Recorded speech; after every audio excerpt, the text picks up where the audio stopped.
हमारे चैनल से जुड़ने के लिए YouTube पर नासिर नेटवर्क को सब्सक्राइब करें। खुलकर सुन लो, इससे बुरे हालात भी हो जाए तब भी मैं कहूंगा मेरा दीन गालिब आएगा। इसलिए नहीं कि ये मेरे पेट की बात है, बल्कि कायनात के खालिक की बात है। सुभान अल्लाह, सुभान अल्लाह। रब्बुल जलाल ने फरमाया और ये होकर रहेगा, दीन गालिब आएगा। इन हालात में लोग ये कहते हैं जब हर तरफ से हम ही मारे जा रहे हैं, हमारे ही टुकड़े हो रहे हैं, सारे जुल्मों का निशाना हम ही है, पूरी दुनिया ने हमको टारगेट नंबर 1 पर रखा हुआ है। इस दौर में आप ऐसी बातें कैसे कर सकते हैं? मेरे अजीजों, आपको मैं इसी डर से निकालना चाहता हूं, इसी खौफ से निकालना चाहता हूं। आपको पता है हम नए अंदाज के ये सारे हालात देखने वाली कौम से ताल्लुक नहीं रखते। हम तो उस कौम से ताल्लुक रखते हैं जहां 14 सदियों से हमारे बड़ों ने हमें करबला की दास्तानें सुनाई। क्या बात है, क्या बात है। हर जमाने में उलमा ने, हमारे माँ बाप ने करबला हमें सुनाया है। करबला सिर्फ मातम करने के लिए नहीं सुनाया जाता, सीना ठोक करके, सीना पीट करके, रोने धोने के लिए नहीं सुनाया जाता। करबला हर साल इसीलिए सुनाया जाता है, ऐ उम्मत मुस्लिमा याद रखो, इस्लाम में कभी भी तादाद नहीं देखी जाएगी। जहां अहले हक होंगे अल्लाह की मदद होगी। करबला में अगरचे अहले बैत रसूलुल्लाह के घर के नौजवानों के टुकड़े हो गए थे, लेकिन पूरी दुनिया जानती है जीत उन्हीं की थी, जीत उन्हीं की थी। इसी तरह आज मैं कहता हूं, गस्सा को अगर जालिम जबरूती ताकतें मिलकर के तहस नहस कर डाले, उन 20 लाख मुसलमानों को मार कर खत्म करके सहरा भी बना दे, तब भी हम कहेंगे कि गस्सा के अहले हक ही जीत पाए हुए हैं, फतह उन्हीं की है। इसलिए कि ये हालात गुजर जाएंगे, फिर ऐ कुत्तों थोड़ी देर का इंतजार करो, कुछ देर की खामोशी है, फिर शोर आएगा। आज कुत्तों का वक्त है, कल हमारा दौर आएगा। अल्लाह या रसूल अल्लाह, जिंदाबाद जिंदाबाद, वाह वाह, माशाअल्लाह, सुभान अल्लाह, सुभान अल्लाह, सुभान अल्लाह, सुभान अल्लाह। तवज्जो, मैं बात अब नामों से रिसालत के मुतालिक अर्ज करता हूं। जिसने इस टॉपिक को पकड़ लिया, हुजूर पाक की इज्जत को, और वो अपनी जिंदगी में उसकी अहमियत को समझ लिया, मेरे अजीजों, सिर्फ फिर वो बुलंदियों का ही सफर करता है, फिर वो उरूज की तरफ है, और उसकी ताकत का लोहा पूरी दुनिया मानती है। मैं चंद मिसालें आपके सामने रखूंगा। जानते हो, खुलफाए राशिदीन में सबकी अपनी फजीलतें हैं, लेकिन खलीफा दुव्वम फारूक आजम सैयदना उमर इब्न खत्ताब रज़ी अल्लाह ताला अन्हु के जलाल का और उनकी अजमत और हैबत का एक अलग अंदाज था। कैसर और किसरा भी थर थर कांपते थे, और वो नंगी पीठ पर पीपल के दरख्त के नीचे सोने वाला गुलाम रसूल, लेकिन पूरी दुनिया ताकत का लोहा मानती थी। वजह क्या है? वो इश्क रसूल से भरा हुआ सीना लेकर चलता था। उमर फारूक के पास सबसे बड़ी चीज क्या थी जानते हो? एक बार आपको जब अमीरुल मोमिनीन कहकर पुकारा गया, आपके आंसू निकल आए, लोगों से कहा है, लोगों सुनो, मैं अपनी हैसियत बताता हूं। मेरी हैसियत क्या है? मैं खत्ताब का बेटा उमर हूं। बचपन में मुझसे 2 बकरियां नहीं संभाली जाती, मेरे बाप से मैं रोज मार खाता था, मैं बकरियों को संभाल नहीं पाता, मेरे बाप मुझे रोज मारते थे। खत्ताब का बेटा वो उमर हूं, लेकिन आज इस दौर में 36 लाख स्क्वायर किलोमीटर पर तन्हा उमर की निगरानी है। मिस्र भी, फिलिस्तीन भी, इराक भी, शाम भी, यमन भी, अरब का ये हिजाज और नज्द का इलाका पूरा एक उमर इब्न खत्ताब की निगरानी में चल रहा था, जो इस दौर के तकरीबन 36 लाख स्क्वायर किलोमीटर की बात होती है, तन्हा निगरानी चल रही है। लेकिन उस उमर इब्न खत्ताब ने ये नहीं कहा, ये मैंने अपने ताकत के बलबूते तुम पर हुक्मरानी कायम की है, मैं अपने अदल के बलबूते तुम पर इस हुक्मरानी का तख्त बिछाया है। नहीं, लोगों से कहा, क्या है लोगों, ये जो आज मुझे हैसियत मिली है इसलिए नहीं कि खत्ताब का बेटा उमर हूं, इसलिए कि मोहम्मद अरबी का गुलाम उमर। سبحان اللہ سبحان اپنی اللہ نسبت جب حضور سے مضبوط کریں دنیا اس کی طاقت کا لوہا مانتی ہے. ناموس رسالت کی حفاظت پر جو آئے ہیں میدان میں اللہ کریم نے ان کے بازوؤں کو طاقت بخشی ہے اور کفار و مشرکین کے سینوں میں ان کا رعب ڈال دیتا ہے. یہ تاریخ کی سچائیاں بتاتی ہیں. آپ کو پتا ہے سیدنا عمر فاروق رضی اللہ تعالیٰ عنہ کا یہ عظیم خلافت کا زمانہ ان کے متعلق جو لکھا گیا آج بھی موجود ہے. سینکڑوں میل دور رہنے والے کفار و مشرکین کی فوجیں صرف ان کے نام سے کانپتی تھیں, ڈرتی تھیں. یہی عنصر, یہی وصف میں آپ کہتا ہوں کہ وہ ناموس رسالت کی حفاظت اور عشق رسول سے بھرا ہوا سینہ لے کر چلو, یہ اس زمانے کا نہیں ہر زمانے کا سب سے بڑا ہتھیار ہے, سب سے بڑا ہتھیار ہے. لوگ آج یہ کہتے ہیں, بعض لوگ جو میرے ساتھ ہر جلسے میں انویسٹیگیشن کرتے بھی رہتے ہیں, ہر جگہ چلتے رہتے ہیں, کئی مرتبہ ہمارے علاقے میں بھی آئے اور وہ بار بار ہم سے یہ انویسٹیگیشن کرتے ہیں آپ چاہتے کیا ہندوستان میں, جہاں جا رہے ہو یہ پورے مجمع کو جمع کر رہے ہو اور جذبے میں اور ان کو جوش دلا کر کھڑا کر رہے ہو, کیا چاہتے ہو؟ ان کو شاید ایسا لگتا ہوگا کہ ہم کوئی بہت بڑی ایسی تنظیم بنا رہے ہیں جو بم باندھ کر کے کہیں اڑ جائے, انہیں شاید ایسا لگتا ہو. اسی لیے بار بار اس چیز کی تلاش میں سرگردہ ہے. میں کھل کر کے بیان کرتا ہوں میرے عزیزوں, کھل کر کے. ابھی ہم اپنے ممبئی میں ایک مرکز بنا رہے تھے تو صاحب وہاں تک پہنچی باتیں, کچھ لوگ کہنے لگے یہ کچھ سرنگ بنا رہے ہیں جس میں جہاد سکھانے والے ہیں. چھوٹا سا ایک ناموس رسالت کے تحفظ کی خاطر ایک مرکز بنانے کی بات کی تو ایسی باتیں پھیلائے. یاد رکھو ہم سرنگ میں نہیں سکھاتے, کھلے میدان میں سکھائیں گے. اور وہ بھی کوئی ایسی ویسی تربیت نہیں جس کی میں بات کر رہا ہوں. ہمارا مشن کیا ہے میاں, میں تو اپنے نوجوانوں سے کہتا ہوں چاقو چھری تلوار بندوق بارود تو دور ہے, تم بلیڈ لے کر کے بھی مت چلو, اس لیے کہ پلاسٹک کا بلیڈ بھی تمہارے ہاتھ میں ہوگا تو کل فرنٹ پیج پہ تمہارا نام آتنکوادیوں کے ساتھ. یہ تو آج کا مزاج ہے. میں جس مشن کی بات کر رہا ہوں وہ بات اتنی ہے, چھوڑو یہ سارے ہتھیار. وہ ہتھیار کیوں نہیں اپناتے جو غریب نواز ہندوستان آئے تھے تو لے کر کے آئے تھے. وہ سب سے بڑا ہتھیار عشق مصطفیٰ کی دولت, حضور پاک صلی اللہ تعالی علیہ وسلم کی محبت کاملہ. میں جانتا ہوں جب اپنا نوجوان اس دولت سے بھرپور اور سرشار ہو جائے تو اس کا چلنا پھرنا دیکھ کر ہی کئی کیڑوں کو موت آ جائے, یوں ہی موت آ جائے. آپ کو کچھ کرنے کی ضرورت نہیں, تنہا آپ حضور پاک کے عشق میں چلتے پھرتے ایک شکل تو بن جاؤ, کم سے کم اس کی بنیاد تو رکھو کہ دنیا تمہیں پہچاننے کے لیے تمہارا نام نہ پوچھے.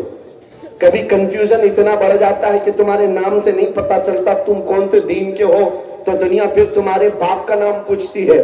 باپ کے نام پر بھی کنفیوژن آ جاتا ہے تو دادا کا نام پوچھتی ہے, پتہ نہیں چل رہا کون سے دھرم سے تعلق رکھتا ہے. اس کا نام راجا ہے, باپ کا نام ببلو ہے, دادا کا نام تینو مینو ہے, کہیں سے کچھ سمجھ میں نہیں آتا. میرے عزیزوں ایسی نوبت کیوں ہے؟ آپ کا نام, آپ کے باپ دادا کا نام پوچھ کر کے دنیا یقین کرے. میں کہتا ہوں حضور پاک کی محبت میں اپنے آپ کو اتنا سرشار کر لو, کسی گلی سے گزر جائے دنیا دیکھ کر کے کہے مدینے کی گلی کا غلام نظر آتا ہے, تاجدار مدینہ کا غلام نظر آتا ہے. اللہ اکبر یا رسول اللہ, زندہ زندہ اللہ. اور یہ ناموس رسالت کی حفاظت یہ اللہ رب العزت کی شان ہے, وہ خود اپنے حبیب کی عزت کی حفاظت کرتا ہے. آپ کو پتا ہے قرآن پاک میں ایک دو نہیں کئی آیتیں ہیں جب جب کفار نے حضور کی طرف انگلی اٹھائی تھی تو جواب پہلے رب العالمین کا تھا. ابو لہب نے کہا تھا محمد تمہارے دونوں ہاتھ ٹوٹ جائیں, نعوذ باللہ من ذالک. رب تعالیٰ نے جواب میں آیت نازل فرمائی تبت یدا ابی لہب. محمد صلی اللہ علیہ وسلم کے نہیں, ابو لہب کے دونوں ہاتھ برباد ہو جائیں. قرآن میں آیت ہے, یہ نبی پاک کی ناموس کی حفاظت نہیں ہے تو کیا ہے, یہ دفاع ہے, डिफेंस है जो खुद रब्बे जुल जलाल फरमा रहा है। अबू लहब ने कहा था जब मेरे आका सल्लल्लाहु अलैहि वसल्लम के बेटे हजरत इब्राहीम का इंतकाल हो गया, हुजूर के 3 बेटे थे, तीसरे बेटे का जब इंतकाल हुआ तो ये बात फैलाई गई कि मोहम्मद सल्लल्लाहु ताला अलैहि वसल्लम की नस्ल खत्म हो गई, बेटों से नस्ल चलती है, ये तीसरा बेटा भी चला गया। नबी करीम सल्लल्लाहु ताला अलैहि वसल्लम गमगीन हुए। रब तबारक व तआला ने पूरी सूरह नाजिल फरमाई, इन्ना अअतैनाकल कौसर फसल्लि लिरब्बिका वन्हर इन्न शानिअका हुवल अबतर। ऐ महबूब, हमने आपको खैर कसीर अता फरमाया, खड़े हो अपने रब की इबादत करें, कुर्बानी करें। आप कटी हुई नस्ल के नहीं, आपका दुश्मन कटी हुई नस्ल का है। ये रब का फरमान है। अपने नबी के इज्जत के दिफा में अल्लाह रब्बुल इज्जत ने फरमाया, आज ढूंढ करके निकालो अबू लहब का बच्चा कहाँ है, उसकी औलाद कहाँ है, नहीं पाओगे, लेकिन जिस वादी में भी जाओ मेरे नबी के खानदान को जरूर पाओगे। सादात की खुशबुएं हर जगह नजर आएंगी। अल्लाह करीम ने अपने नबी की इज्जत की हिफाजत का कैसा दिफा किया है। को एक मर्तबा आयतें उतरना रुक गई थी, जो वही आती थी चंद दिनों तक वही नहीं आई। मक्का के काफिरों ने यह कहना शुरू किया, वद्दअ रब्बु मुहम्मदिन मुहम्मदा, मोहम्मद के खुदा ने मोहम्मद को छोड़ दिया है। यानी अब आयतें नहीं आती हैं, इसका मजाक करने लगे। नबी करीम सल्लल्लाहु ताला अलैहि वसल्लम के दिल पर यह बात गिरा गुजरी। चंद ही दिन नहीं गुजरे थे कि जिब्राइल अमीन पूरी सूरह लेकर आए।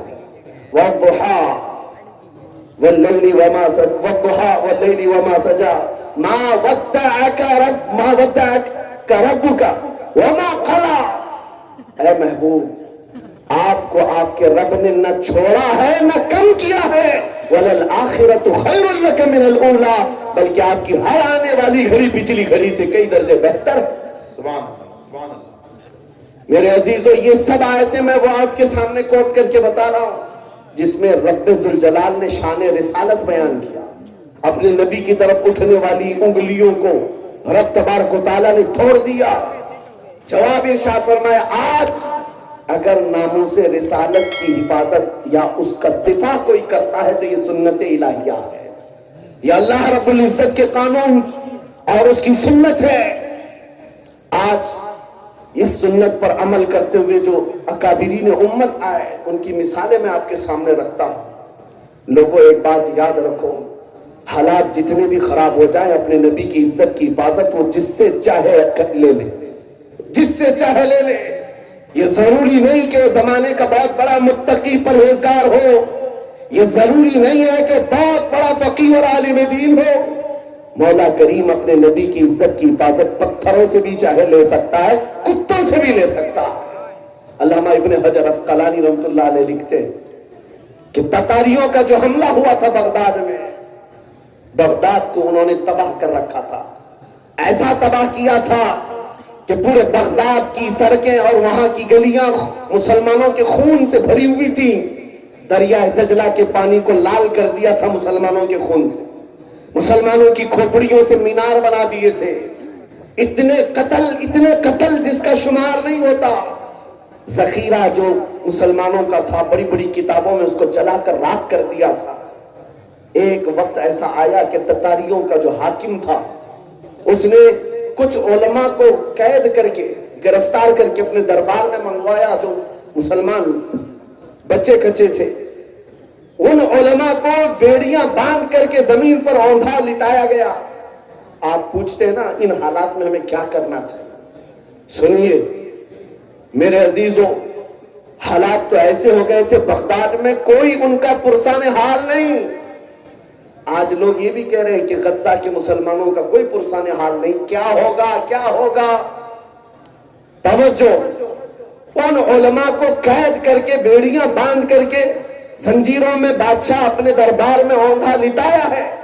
और इतने ही पर बस नहीं, एक जर खरीद ईसाई पादरी दरबार में लाया गया है। उसको नजराना सिर्फ इस बात का दिया जा रहा है कि वो रसूलुल्लाह की शान में गालियां दे, हुजूर की शान में गालियां दे, इन मुसलमानों के दिलों को जलाए।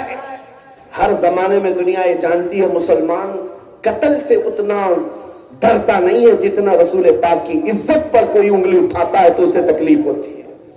اور ہے یہ حقیقت ہے، ہمارے بہت سارے ظلم و ستم ہم برداشت کر لیتے ہیں، لیکن نبی پاک کی شان میں ادنا توہین برداشت نہیں ہوتی۔ نہیں اس ظالم نے ایک عیسائی پادری کو دربار میں بلایا اور کہا ان کے نبی کی شان میں گالیاں دیتے رہو، تم پر پیسے لٹائے جائیں گے، اور وہ گالیاں دینے لگا۔ کون ہے وہاں پر جو حفاظت کرے میرے نبی کے نام کی عزت؟ کون ہے؟ کون حفاظت کرے گا؟ جو علماء تھے وہ تو زنجیروں پہ قید ہیں، کون ہے؟ اللہ کریم جب چاہے جیسے چاہے حفاظت کرتا۔ دربار میں بادشاہ کا ایک کتا تھا جو سونے کی زنجیر سے کھوٹے پر بندھا رہتا تھا، ایک کھوٹے پر بندھا رہتا تھا۔ جیسے ہی وہ پادری گالیاں دینے لگا وہیں سے کتا بھونکنے لگا، زور زور سے بھونکنے لگا۔ درباریوں نے کہا کہ تیرا بیان شاید کتے کو اچھا نہیں لگ رہا اس لیے کتا بھونک رہا ہے۔ عیسائی پادری نے کہا وہ تو جانور ہے، میرا بیان کیا سمجھے گا؟ دوسری بار گالیاں دینے لگا، کتا پھر بھونکنے لگا۔ پھر لوگوں نے کہا تیرے بیان پر ہی کتا بھونک رہا ہے۔ اس عیسائی پادری نے کہا میرے بیان پر نہیں بھونک سکتا، اسے کیا خبر ہے؟ تیسری بار جب نبی پاک کی شان میں ہرزہ سرائی شروع کیا، اس کتے نے زنجیر توڑ دیا اور اچھل کر کے ایسے دربار میں آیا، اس عیسائی پادری کے سینے پر چڑھ کر اسے دم زدن میں چاک کر کے 2 ٹکڑوں میں بدل دیا۔ اس کتے کی ہیبت ایسی طاری تھی، پورے دربار میں سپاہی سے لے کر بادشاہ تک ہر آدمی کھڑا رہ گیا اور کتے کو دیکھنے کی بھی تاب نہیں تھی، ایسا لگتا تھا کوئی شیر ببر آیا ہوا ہے۔ اس کتے کی ہیبت سے لوگ ڈرے ہوئے تھے، اور تاریخ میں یہ لکھا ہے جنہوں نے ہماری کھوپڑیوں سے مینار بنایا تھا، جنہوں نے بغداد کو ہمارے خون سے نہلایا تھا، اسی تتاریوں کے دربار میں 1-2 نہیں 10,000 تتاریوں نے کلمہ پڑھ کر اسلام قبول کر لیا۔ سبحان اللہ سبحان اللہ سبحان اللہ سبحان اللہ۔ جب رب تبارک و تعالی ناموں سے رسالت کی حفاظت فرماتا ہے تو وہ کتوں کے ذریعے سے بھی کام لیتا ہے۔ یہ بات یاد رکھو، اور دنیا کو بھی میں یہ بتاتا ہوں، ہمیں قید کر دینے سے یا ہمیں پھانسی دے دینے سے اسلام کا خاتمہ نہیں ہوگا۔